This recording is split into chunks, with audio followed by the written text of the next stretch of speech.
Assalamualaikum Ibu. Waalaikumsalam. Masuk ini dikit. Maaf Ibu, saya ganggu waktunya Ibu. Ya silahkan dengan senang hati. Mungkin ada yang bisa kami bantu. Baik Ibu, ada tugas saya sebagai CDP yaitu ingin mewawancara Ibu sebagai pimpinan satuan. Oh, alhamdulillah ya. Alhamdulillah Ibu sebagai CDP angkatan 10 ternyata hari ini sudah melangkah ke modul 3 dan kali ini adalah tentang wawancara kepada pimpinan satuan pendidikan. Tak terasa ya Ibu ya? Iya. Alhamdulillah Ibu, adapun wawancara kali ini terkait tugas saya sebagai CDP angkatan 10 tentang pengambilan keputusan berbasis nilai dalam sebagai pemimpin. Alhamdulillah ya, silahkan mungkin boleh bisa dimulai. Ya, baik Ibu, mungkin Ibu pernah merasakan dilema dalam pengambilan keputusan ya Bu? Iya, kalau ditanyakan bahwa mungkin pernah merasakan yang namanya dilema, itu sudah pasti. Kenapa? Karena setiap ada permasalahan itu, baik itu permasalahannya berat ataupun kecil, pasti kita mengalami yang namanya dilema ya Ibu ya. Iya, betul sekali. Baik Ibu, mengenai tentang dilema, bagaimana cara Ibu mengidentifikasi kasus-kasus yang merupakan dilema? Sepengetahuan saya ini namanya kan dilema itu ada bermacam-macam ya. Nah, terkadang dalam sebuah dilema itu ada mengandung nilai. Misalnya keputusan yang diambil ini benarkah atau salahkah. Nah, ini ada kaitannya dengan nilai-nilai. Nah, kita lihat dulu di mana letak kebenarannya, di mana letak kesalahannya. Yang mana yang banyak, benarnya banyak atau salahnya yang banyak. Istilahnya dalam mengambil keputusan itu harus ada identifikasi awal. Saya kira seperti itu. Baik Ibu, betul sekali jawabannya Ibu. Jadi kita harus mengidentifikasi lebih dahulu ya Bu. Baik Ibu, jadi bagaimanakah Ibu menjalankan dalam pengambilan keputusan di sekolah Ibu, terutama untuk kasus-kasus ini ada dua kepentingan yang sama-sama benar atau sama-sama mengandung nilai kebajikan. Berarti dilema yang dihadapi ini istilahnya benar lawan benar ya? Iya Bu. Benar lawan benar. Berarti kalau seperti itu kita lihat dulu, identifikasi dulu masalah yang ada, yang mana yang benarnya yang banyak dan mana yang benarnya yang sedikit.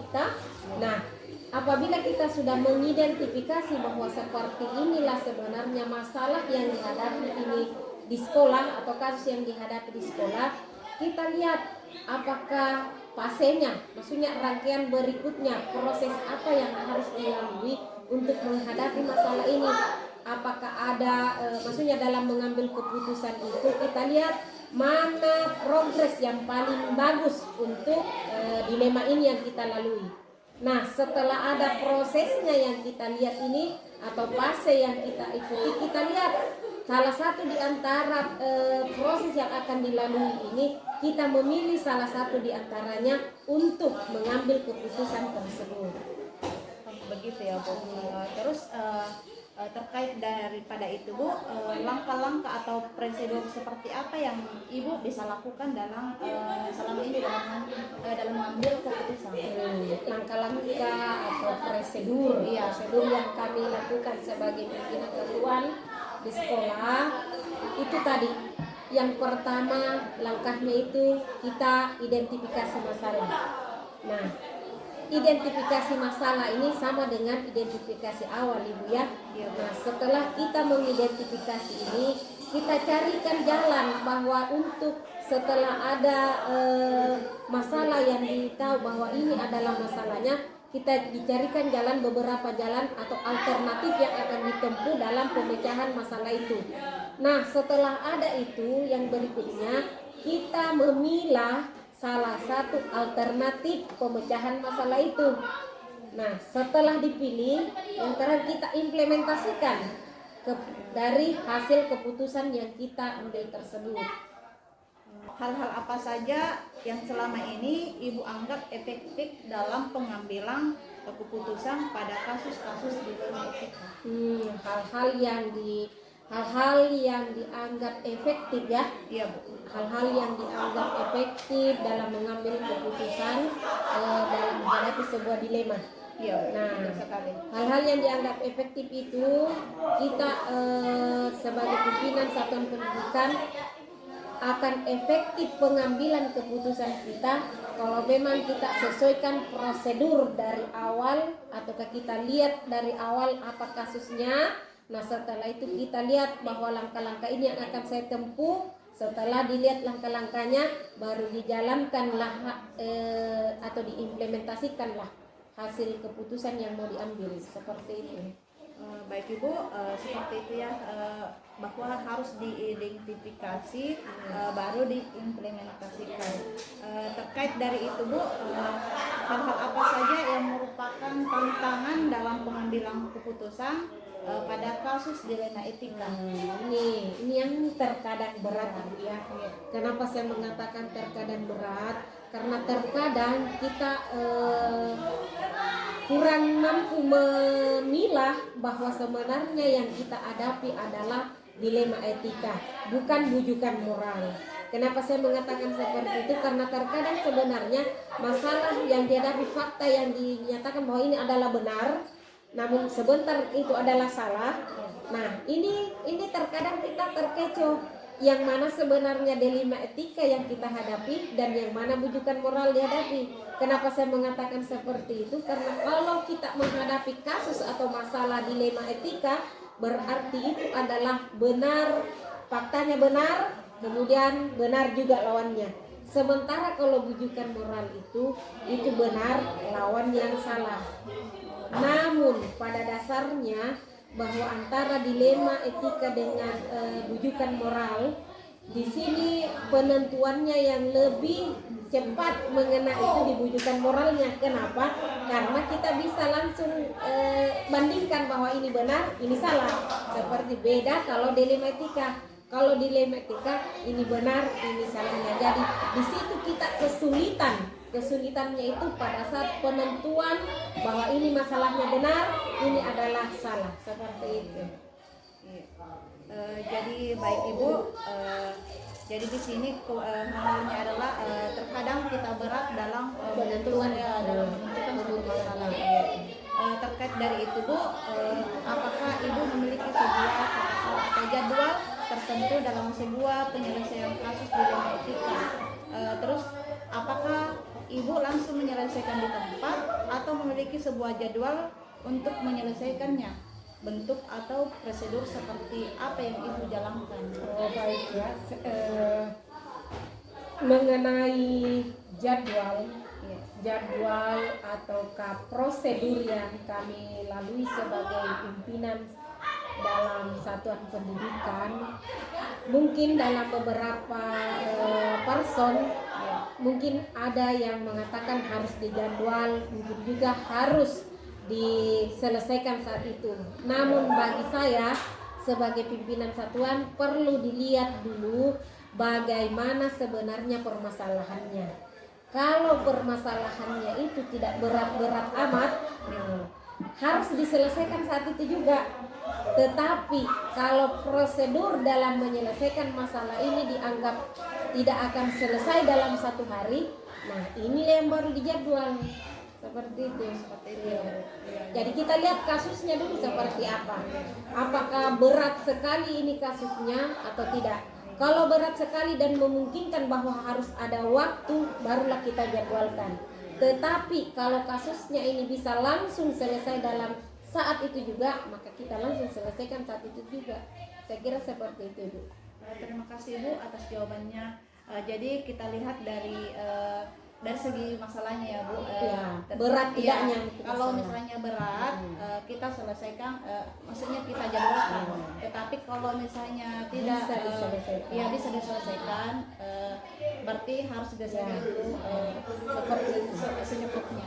Jadi ceritanya tidak dipatok, tidak ada patokan bahwa setiap ada masalah harus dijadwal, tidak. Yang penting kita lihat dulu kasusnya, masalahnya seperti apa.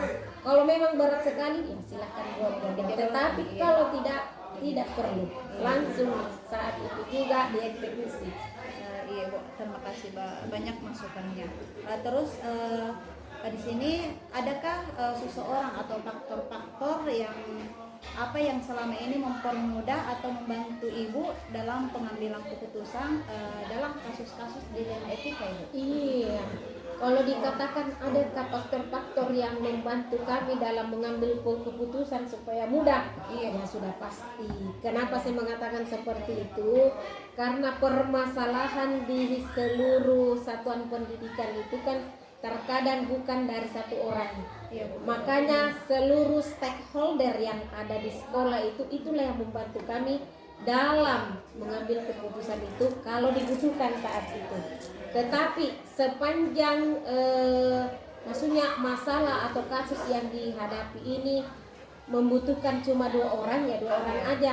Tetapi kalau misalnya ini kasus yang dihadapi karena selama di satuan pendidikan itu tidak mesti bahwa satu arah saja kasusnya, Ibu ya, bisa berbagai arah. Maksudnya saya mengatakan seperti itu kenapa? Karena terkadang kasus misalnya antara satu dengan lain, kasus anak didik, kasus dari orang tua ke sekolah misalnya, berarti dalam pelibatan untuk mendukung kasus ini dalam menangani otomatis ada stakeholder ya, baik itu dengan tenaga pendidik ataukah komite maupun pengawas pembina. Saya kira seperti itu. Baik Ibu, terkait dengan faktor-faktor yang saya minta dalam pengambilan keputusan, berarti di sini harus terlibat semua seluruh stakeholder, ya Bu. Baik Ibu, kita tidak terasa di pertanyaan ke-8, Ibu. Jadi di sini hal apa yang saja yang telah disampaikan, pembelajaran apa yang dapat Ibu petik dari pengalaman Ibu dalam mengambil keputusan dilema? Oh iya, hal-hal yang bisa kami petik sebagai satuan pendidikannya dalam pimpinan satuan pendidikan dalam mengambil keputusan tentang dilema etika ini, yang pertama itu adalah masalah pengenangan kasusnya, langkah-langkahnya maksud saya. Ini yang paling penting. Kenapa saya mengatakan seperti itu? Karena kalau kita sudah mengetahui bahwa yang namanya dilema etika adalah seperti ini, bujukan moral seperti ini, maka langkah-langkah yang akan ditempuh itu akan mudah. Saya kira seperti itu. Baik Ibu, terima kasih atas perbincangan hari ini, Bu. Dari sebuah masalah kita bisa mengambil keputusan bahwa bagaimana kita sebagai guru atau sebagai pimpinan dalam memecahkan sebuah masalah. Terima kasih banyak Ibu atas waktu yang telah diberikan kepada saya. Saya ucapkan banyak terima kasih kepada Ibu. Iya, sama-sama. Semoga sukses selalu ya, dan selesai tepat waktu untuk modul 3-nya ini, dan sukses untuk mencapai GP-nya. Amin Ibu, terima kasih banyak atas motivasinya.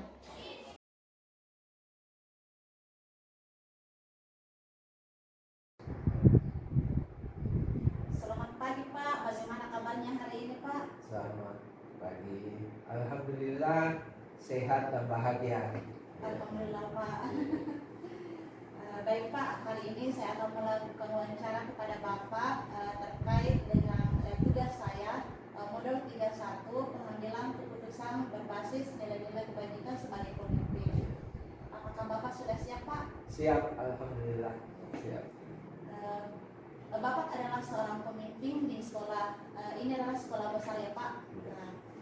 Apakah Bapak pernah merasakan dilema etika atau bujukan moral dalam pengambilan keputusan Pak? Hampir semua sekolah mungkin pernah mengalami itu ya. Terima kasih Pak. Bagaimana menurut Bapak dalam mengidentifikasi kasus-kasus yang merupakan dilema etika atau bujukan moral Pak? Saya selaku kepala sekolah, saya melihat dulu dari segi hukum. Apabila kasus tersebut merupakan pelanggaran hukum, maka otomatis menjadi ranah hukum. Tidak untuk ditindaklanjuti. Itu intinya, karena menyangkut dengan ranah hukum. Namun jika masih dikatakan benar lawan benar, maka menjadi dilema etika, dapat dilanjutkan dengan pengambilan keputusan. Begitu. Kalau dilema etika lebih menekankan pengambilan keputusan yang tepat dan bijaksana, karena tidak ada keputusan yang salah di dalamnya. Sedangkan rujukan moral antara benar dan salah. Begitu intinya, nak. Oke. Betul sekali, Pak. Jadi selama ini Pak, bagaimana Bapak menjalankan pengambilan keputusan di sekolah Bapak, terutama untuk kasus-kasus di mana ada dua kepentingan yang sama-sama benar atau sama-sama mengandung nilai kebajikan. Ya. Oke. Sebelum kami mengambil keputusan, terlebih dahulu kami mengumpulkan fakta. Siapa yang terlibat, menganalisis etika yang berbenturan, membuat alternatif solusi, dan membuat keputusan. Kemudian merefleksikan. Nah, kalau semuanya sudah direfleksikan, namun kesemuanya itu harus dibawa dengan doa. Apapun yang kita kerjakan harus dilandasi dengan doa, karena seolah dengan ridha Allah Subhanahu Wa Taala pekerjaan itu akan ringan, dan lancar. Diawali dengan penelusuran masalah, kemudian kita mengidentifikasi masalah hingga terbentuklah kesimpulan. Dari kesimpulan inilah sebagai dasar dalam pengambilan keputusan. Kami selaku kepala sekolah selalu mengutamakan yang menjadi prioritas dengan keputusan yang berpihak pada murid, tapi tetap memegang teguh kepada kebijaksanaan. Jadi tetap kami selalu ada koridor itu, berpihak kepada murid. Begitu intinya. Baik Pak, jadi dalam pengambilan keputusan itu harus dilandasi dengan mengumpulkan fakta, terus mengidentifikasi masalah, terus dari mengidentifikasi masalah ada kesimpulan. Terus lanjut daripada itu kita harus berpihak kepada murid ya Pak. Terus Pak, yang ketiga, langkah-langkah apa saja yang biasa Bapak lakukan selama ini dalam menindaklanjuti kasus-kasus dilema etika Pak? Baik, menindaklanjuti etika dilema ini kami hampir sama tadi ya. Baik kedua, itu adalah mengidentifikasi penyebab permasalahan. Itu tidak mengidentifikasi penyebab permasalahan. Siapa yang terlibat, dan ketiga itu kita berdiskusi dengan warga sekolah. Warga sekolah ini maksudnya di sini adalah masuknya di situ Wakasek dengan Dewan Guru. Membuat beberapa solusi keputusan, menimbang lagi dari berbagai sudut pandang sebelum memutuskan. Nah, ini harus kita timbang-timbang dengan baik. Lanjut, mengidentifikasi masalah, mengklarifikasi tujuan khusus yang ingin diinginkan, memeriksa berbagai kemungkinan untuk mencapai tujuan, dan melakukan pengambilan keputusan. Setelah itu mengidentifikasi masalah, kemudian melakukan diskusi dengan pihak yang terlibat untuk mengambil keputusan yang terbaik. Jadi pihak yang terlibat, maksud saya di sini adalah Wakasek dengan Dewan Guru. Jadi karena untuk mengambil suatu keputusan yang terbaik. Nah, inilah kami selaku kepala sekolah selalu kami berkomunikasi dengan semua yang ada warga sekolah yang ada di sekolah ini, karena keputusan itu harus keputusan yang terbaik. Baik Pak, jadi setiap masalah yang kita identifikasi komunikasi harus kita menyelesaikan dengan baik dan mengambil yang baik pula. Iya, betul. Iya. Baik Pak, jadi hal-hal apa saja yang selama ini Bapak anggap efektif dalam pengambilan keputusan pada kasus-kasus dilema etika Pak? Kasus-kasus dilema etika, pertama dengan menelaah siapa yang terlibat, sifat urgen kasus dilema, dan pengambilan alternatif diskusi. Itu komunikasi semua warga sekolah untuk mengambil keputusan secara bijaksana dengan mempertimbangkan situasi yang sesuai dengan norma yang ada. Jadi tetap kami jalin seperti tadi yang di poin ketiga itu, kami jalin komunikasi dengan warga sekolah dengan pertimbangan secara bijak tanpa mengesampingkan norma yang ada. Jadi hal yang dianggap efektif dalam pengambilan keputusan itu adalah menilai siapa yang terlibat. Yang kedua, komunikasi dengan warga sekolah. Yang ketiga itu adalah mempertimbangkan ya Pak. Hal-hal apa saja yang selama ini yang merupakan tantangan dalam pengambilan keputusan pada kasus-kasus dilema etika Pak? Tantangan pengambilan keputusan pada kasus-kasus dilema etika. Di saat keputusan yang mau diambil, kami selaku kepala sekolah mencari keputusan yang terbaik, selalu mencari keputusan yang terbaik karena kedua-duanya merupakan masalah yang sama-sama benar, yang harus menguntungkan semua pihak. Jadi kami selalu mempertimbangkan keputusan yang terbaik karena kedua-duanya saling benar. Olehnya itu, di saat keputusan diambil bertentangan dengan keputusan dari pihak lembaga, keputusan yang diambil terkadang melanggar prinsip keadilan bagi anggota yang lain, karena seolah-olah seperti ada perlakuan yang istimewa dari pihak pengambil keputusan. Makanya inti dari itu, kami selaku kepala sekolah kalau melihat keputusan itu yang terbaik lah, yang terbaik. Terima kasih banyak Pak atas jawabannya. Jadi artinya di sini kita selalu mencari keputusan yang terbaik. Apakah Bapak memiliki sebuah tata kelola atau jadwal tertentu dalam sebuah penyelesaian kasus dilema etika? Apakah Bapak langsung menyelesaikan di tempat atau memiliki sebuah jadwal untuk menyelesaikannya? Bentuk atau prosedur seperti apa Bapak jalankan? Baik, sebenarnya ini ada jadwal dan tidak ada jadwal. Kita lihat dulu kasus. Apakah kasus itu masalahnya ringan atau biasa? Itu kami eksekusi di tempat.